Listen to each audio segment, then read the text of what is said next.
Hello and welcome to Diverse and Inclusive Leaders, the show where I interview the most inspirational and thought-provoking leaders of today and unearth their unique stories of diversity and inclusion to help inspire, educate and motivate others to make the world a better place. Today, I'm really pleased to be joined by the awesome Chris Gray, Managing Director of Accenture.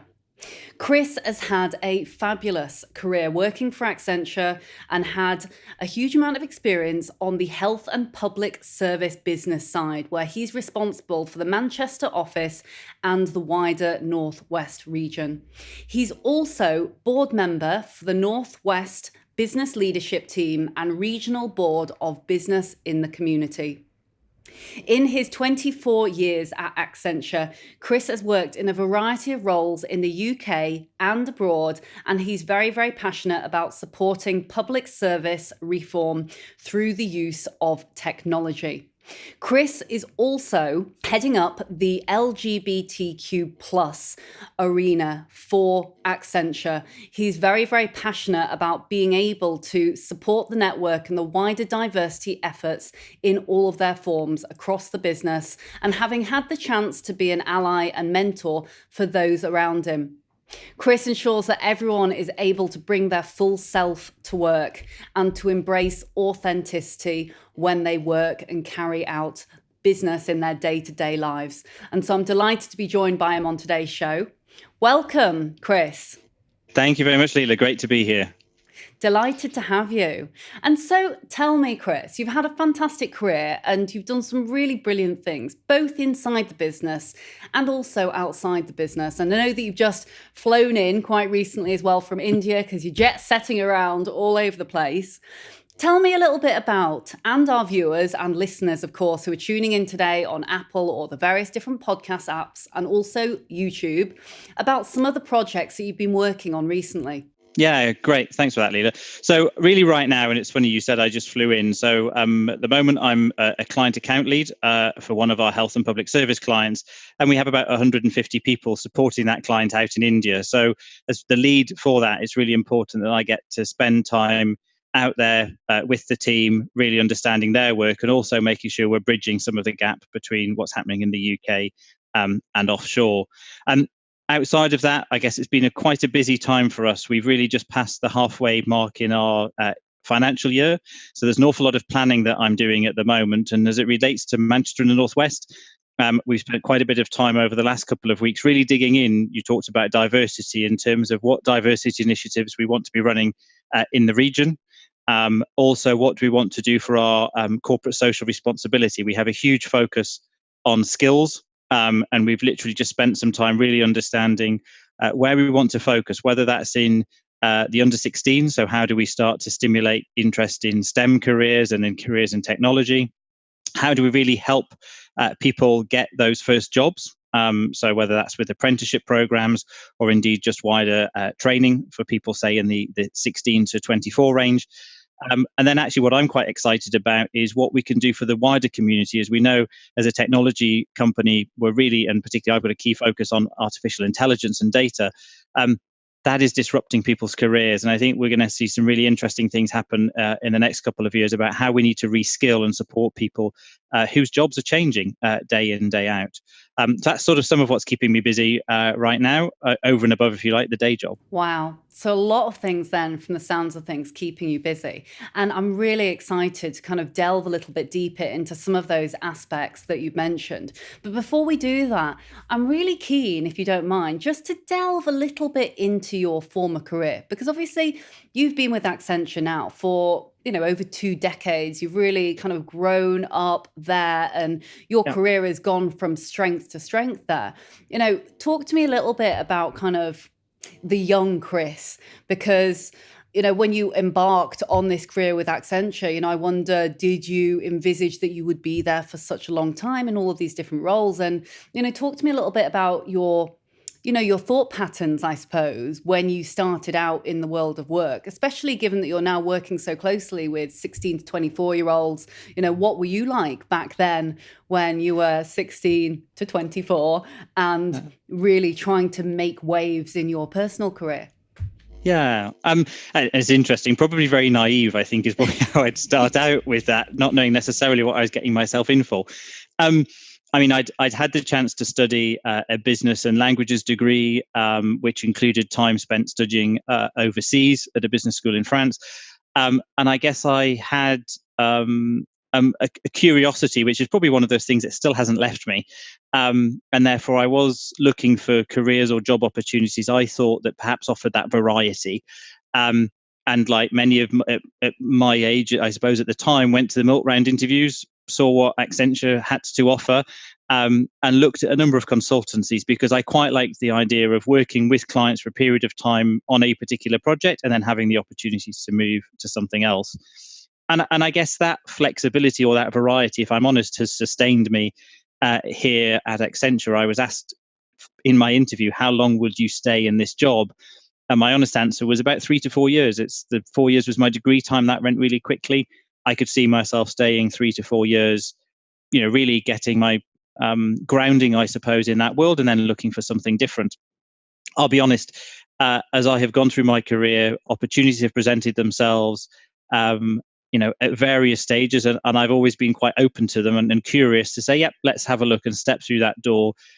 Not too sure where it may lead, and not necessarily all of them have led to absolute success, but certainly gone and explored that. And I think for many, the consulting career, and particularly professional services, offer you that flexibility, that variety, ultimately to probably have 3 or 4 or 5 different jobs and change your job every 2 to 3 years quite fundamentally, and take it in the direction that you wanted. And I think I've been fortunate over the years to have done that.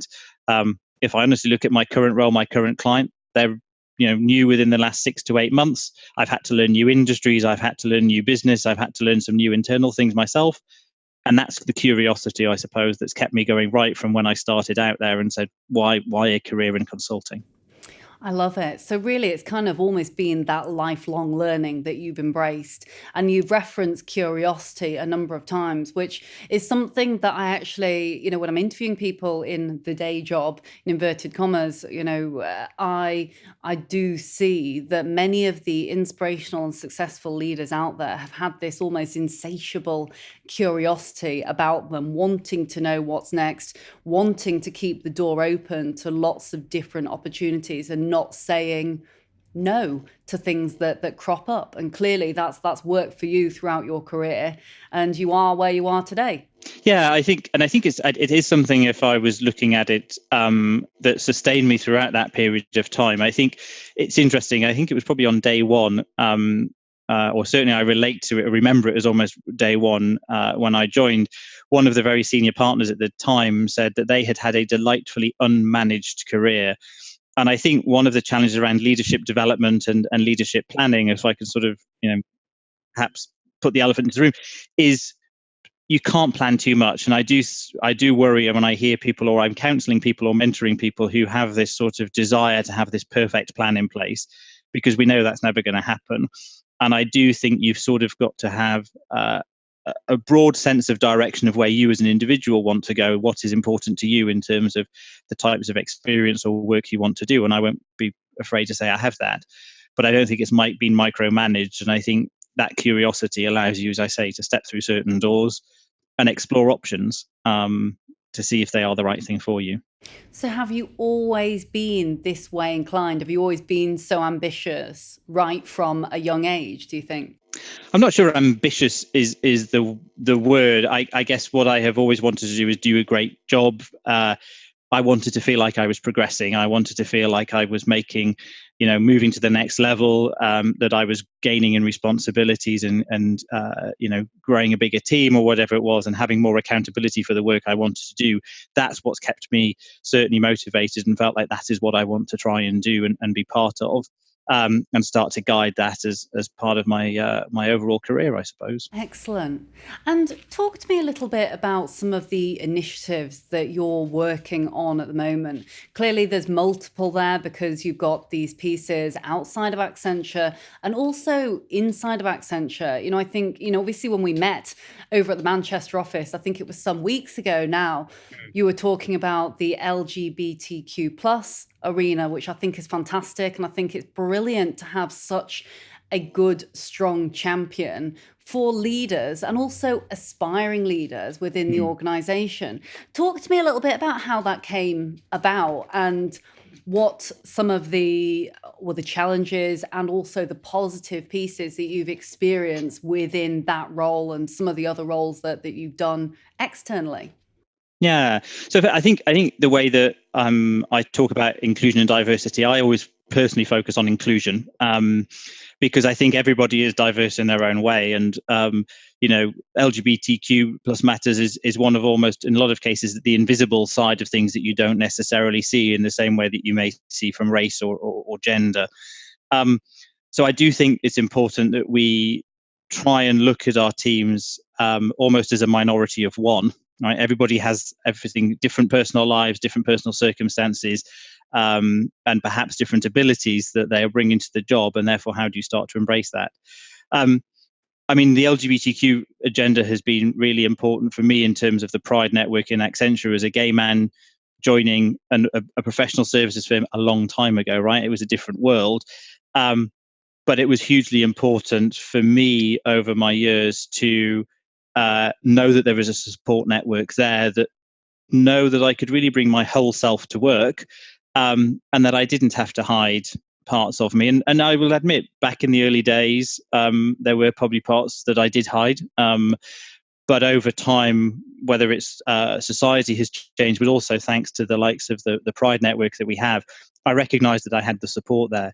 And I think there comes a tipping point, as in any, when you become a leader, and the more senior you get, you suddenly realize that actually you need to pay some of that back. And therefore you do need to be very out, very visible, as a leader, because it's so, so important, not only for other LGBTQ people who are in our business, but also just to make sure that we recognize that the broader inclusion agenda is adopted, that actually, the straight colleagues know that actually there are senior gay people in the firm, that clients know that Accenture has a very diverse workforce, and therefore that's not going to hold people back. So that's certainly something I continue very much to engage with the networks there.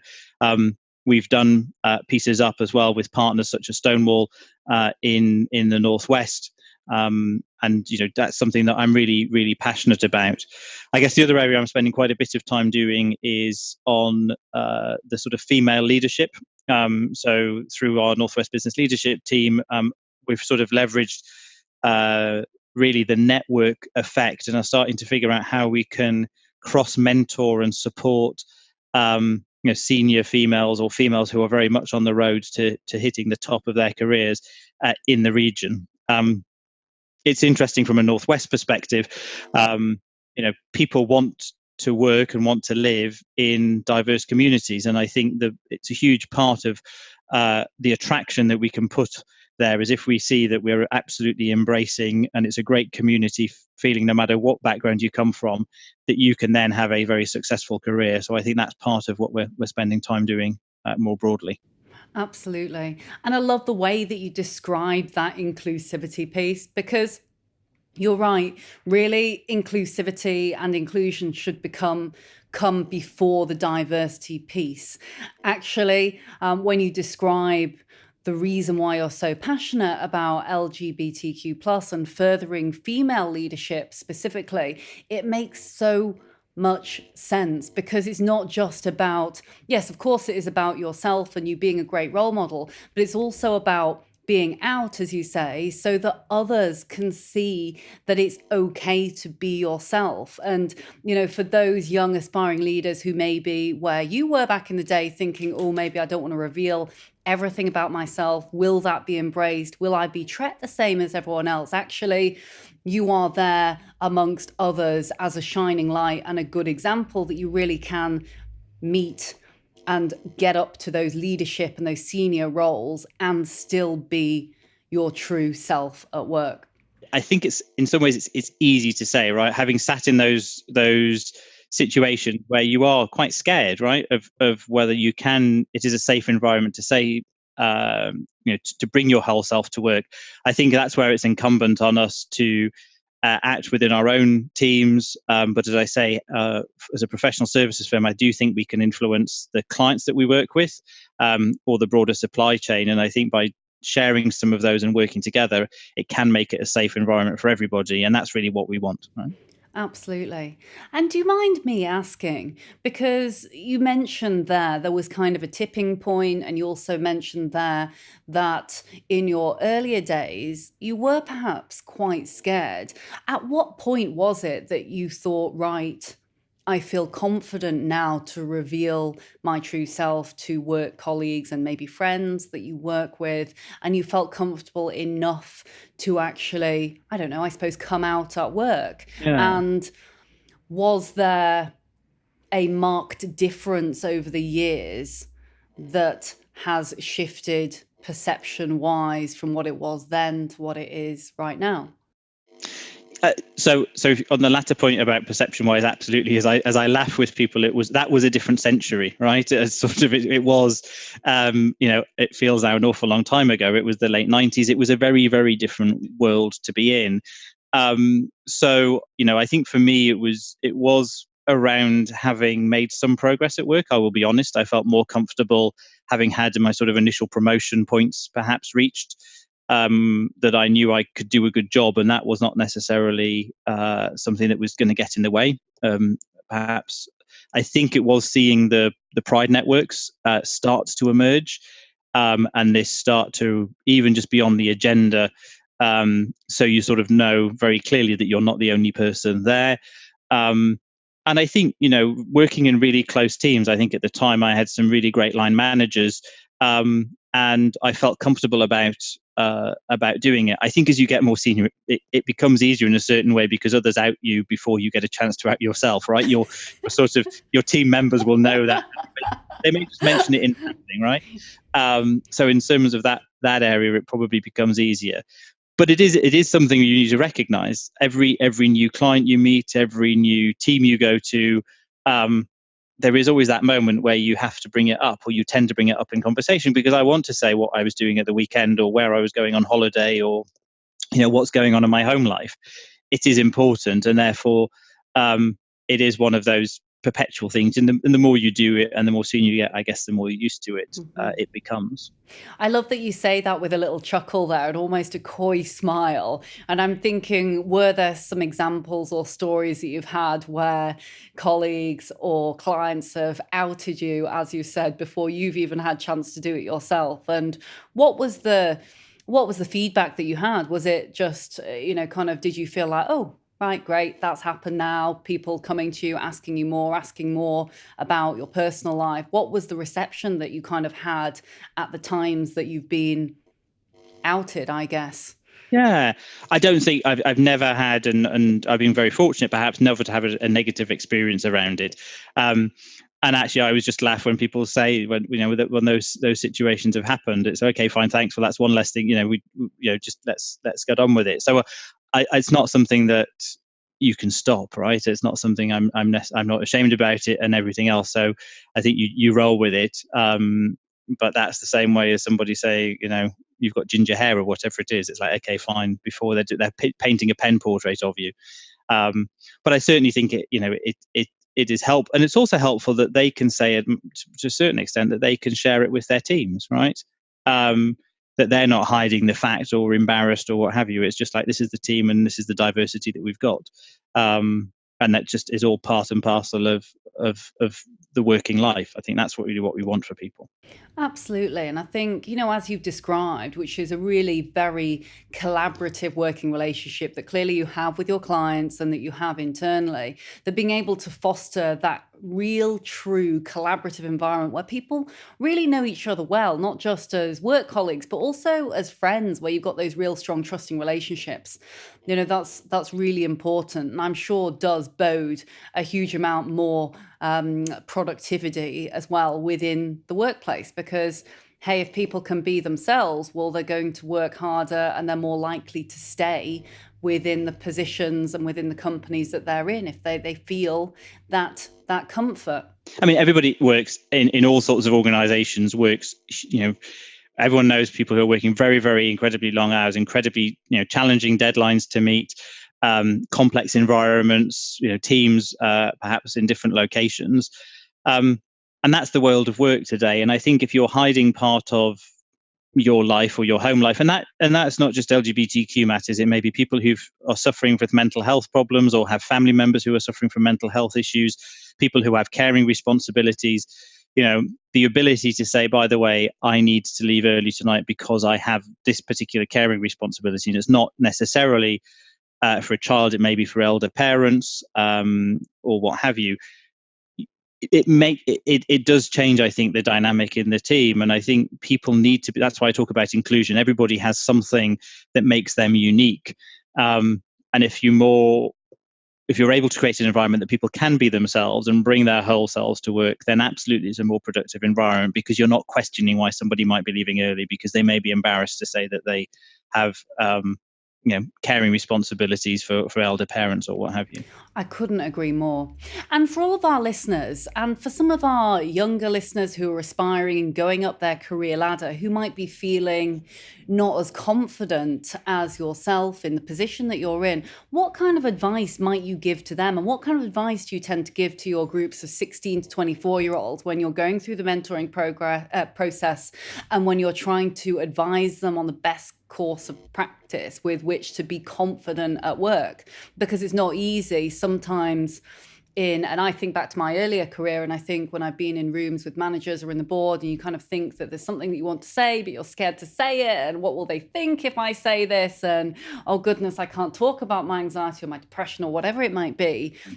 How would you encourage them out of themselves, and would there be any advice that you'd want to impart on any of our listeners that are tuning in today who might be going through some of these matters? I guess there's a lot in there to try and unpack, and probably different responses to it. I think, if people are feeling uncomfortable, and whether that's around themselves, right? It may well be that you're scared about coming out at work. It may well be that you're suffering from, some sort of stress or mental health issue.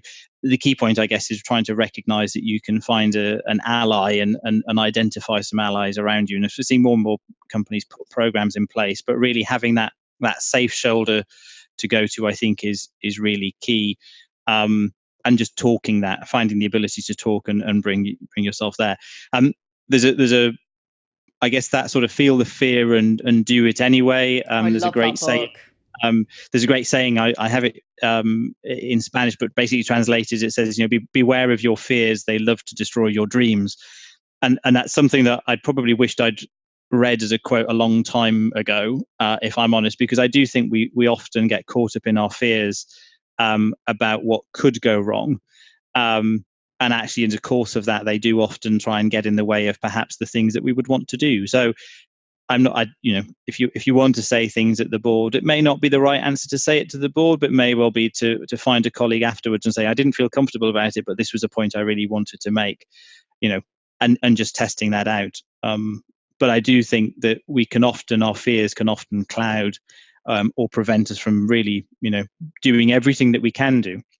And certainly if you're in a professional services firm and you have something as a fear and you're not raising it as a potential risk, well, that could come back. So you almost have to get more comfortable about voicing some of those challenges, I suppose. Really wise words there. And I love that quote as well. We'll have to put that into the show notes. Beware of your fears as they try to destroy your dreams.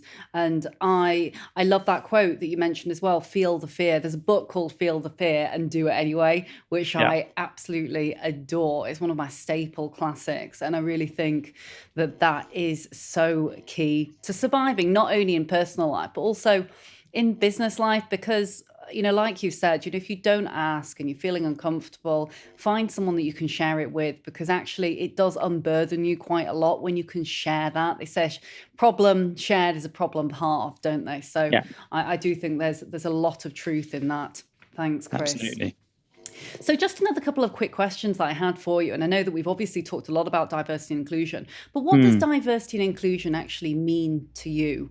And why is it so important in Accenture? And should it be so important for other businesses who are maybe on their diversity journey right now?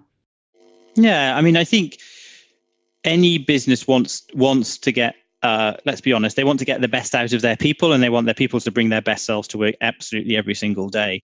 And I think if you then start to have a proportion of your workforce that feels less engaged or less involved, or perhaps even excluded from what's going on, or does not see themselves as being represented in the management, then in all likelihood they will leave, right? The work may be interesting, but if they don't feel that they have got the future there, or they can bring them whole selves, or they see people like them further up the organization, people will leave. And, you know, people talk about the war for talent today, but really that's what people are looking for. It's, yes, we've got new tools and artificial intelligence coming, but absolutely we really need people with skills and talents that only humans can have. And actually, if you're not paying attention to this, you will lose people, and it's going to cost an awful lot more in terms of your bottom line, in terms of recruiting people. And I guess, there's been countless studies. I think the latest McKinsey version was out only a couple of weeks ago about, basically bottom line success comes from more diverse points of view, more diverse leadership, drives better results and better solutions and better business results. So it does have a bottom line impact that perhaps can put a hard edge to what can be seen as a softer subject. And there's so many studies out there. McKinsey have done some fantastic research now that really, I think it's becoming difficult for businesses to ignore. And I think, we talk a lot about, millennials and zillennials and the youths who are entering the workforce. I really do think that they see things very differently to perhaps business and boardrooms a couple of decades ago.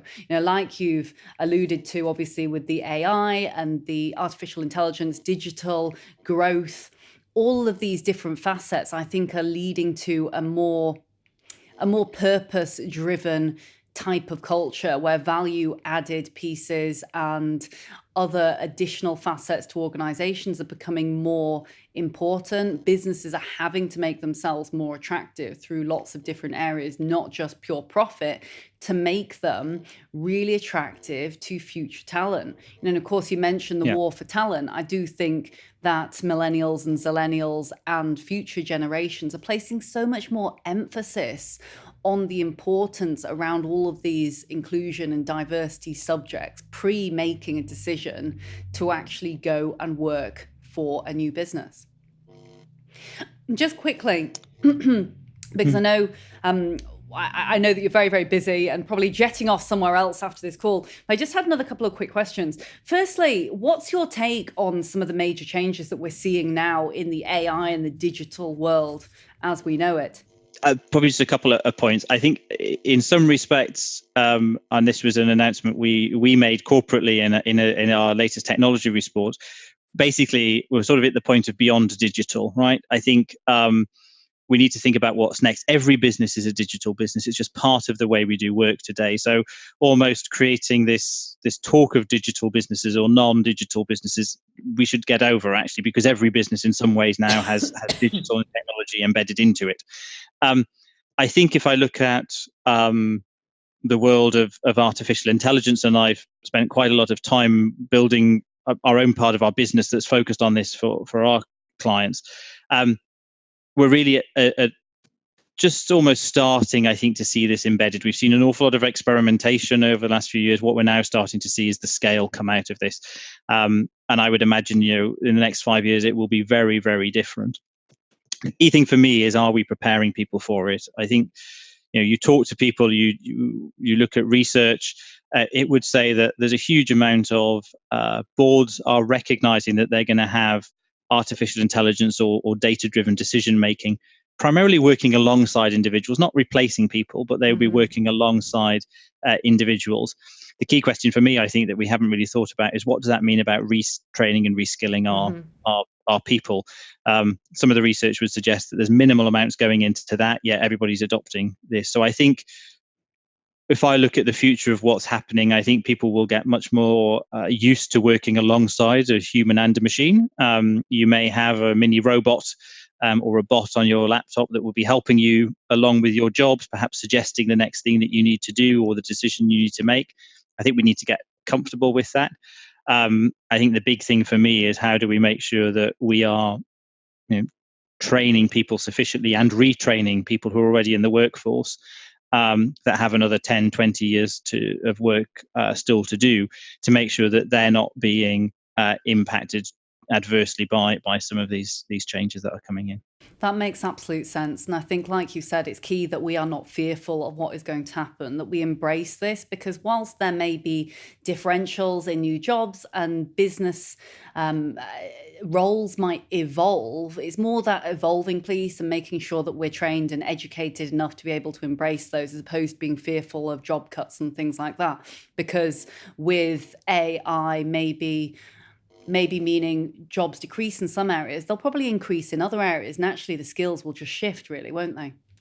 Yeah, absolutely. I think that's the general view. There was that certainly I would adhere to, that there will be jobs that don't exist today, such as how do I train robots or train bots or train AI assistants that don't really exist today.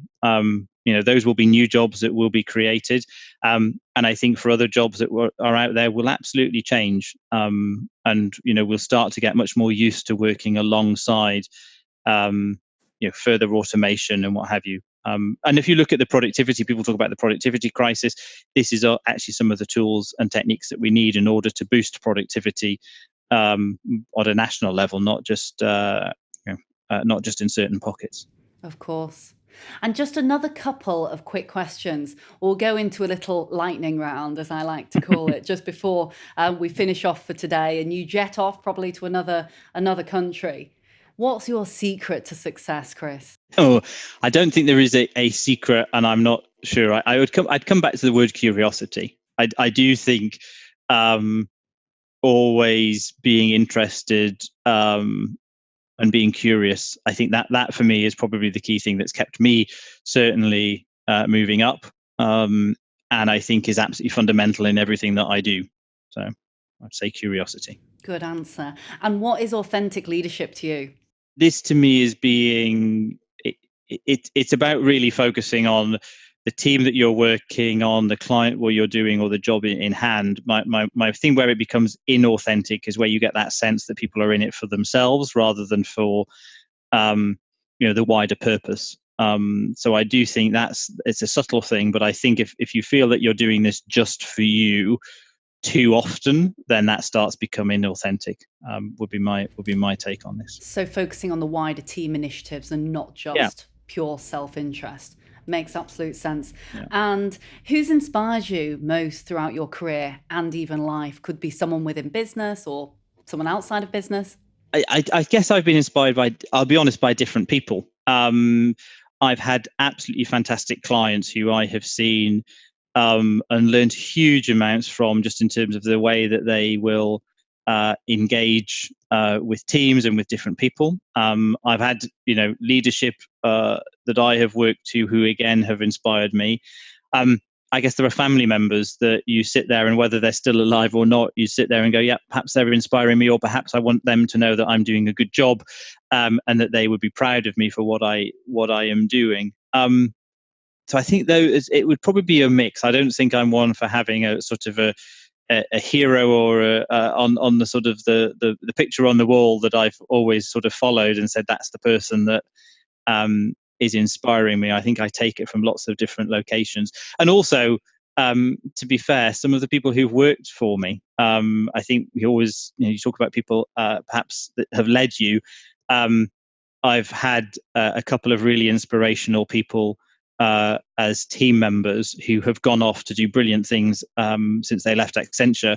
And actually, when I look back at them, they have been inspiring in their own ways in terms of what they've been looking at. Oh, I love that. I love that last one. And last question, I promise.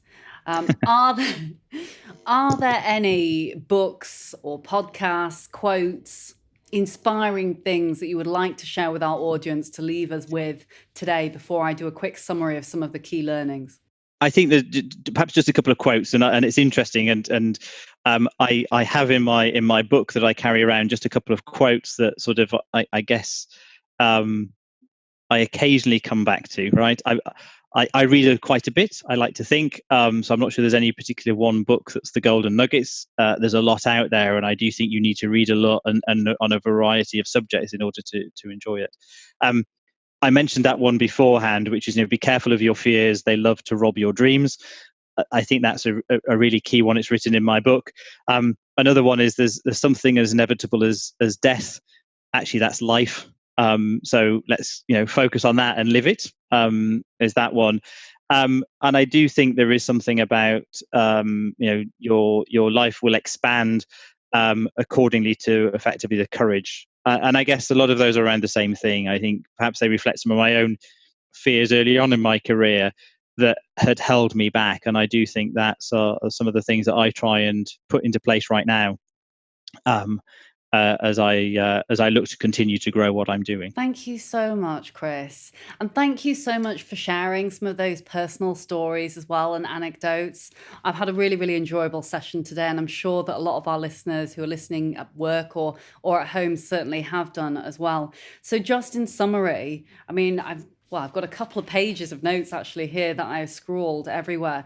But actually, some of the pieces I think from today's session that I've certainly taken away are really kind of embracing your authentic self at work and trying not to be scared. Do you know what? It really does take courage to bring yourself out of yourself almost in work and to really embrace and be brave to go and speak to people, If you are out there and you're listening and you're thinking, oh God, I'm scared to come out with something, whether it be, coming out, whether it be, mental health issues, anything like that, really do try and find an ally at work or a friend to speak to, because really a problem shared is a problem halved. And as Chris has said, and I'm going to end on a couple of your quotes here, beware of your fears as they try to destroy your dreams. Do feel the fear and do it anyway. If you haven't got the book, do. Chris has advised us all that we should be reading a lot, and I completely agree with that. I don't know if you can see in the background here, there's lots and lots of books on the shelf there, a lot of which are kind of inspiring, motivational, and what have you. And the final quote as well, which you just said there, Chris, which I thought was really, really nice, and I've not heard it before as well, it's quite philosophical, is that there is death, but you know what? There's also life, and you really ought to live with that and try and live with courage and really just don't be scared to take those next steps, because it's okay. It's okay also not to have a plan, have a broad one, but you know what? Just embrace life and the opportunities that come with it. Absolutely. Absolutely. So thank you very much for being on the show today, Chris. I really appreciate it. No, thank you very much for your time. It's been good to talk, and hopefully it's been of interest to those that are listening in. I'm sure that it has been. So for those that are listening, you've been listening to Diverse and Inclusive Leaders, the podcast, with you weekly on YouTube and on Apple, Spotify, or your favorite podcast app. Please do tune in. Chris's show notes will all be on the website at www.leilamckenzie.com/podcasts. And you can check us out on our Dial Global YouTube channel, which will be launched very, very soon. And you can also get in touch with Chris directly if you would like to. He'll be on LinkedIn, and also his Twitter handle will be there in with the show notes at the end of today's session. Thank you so much for listening, and I will look forward to seeing you again next week. Bye for now. Thank you so much for watching the Diverse and Inclusive Leaders podcast. Please do feel free to hit the like button below, or if you'd like to receive future notifications, do ping the notification bell here at the side. If you're interested in the audio version only, you can find it on the following streaming platforms. Any extra info and descriptions will be in the links below. Look forward to seeing you soon.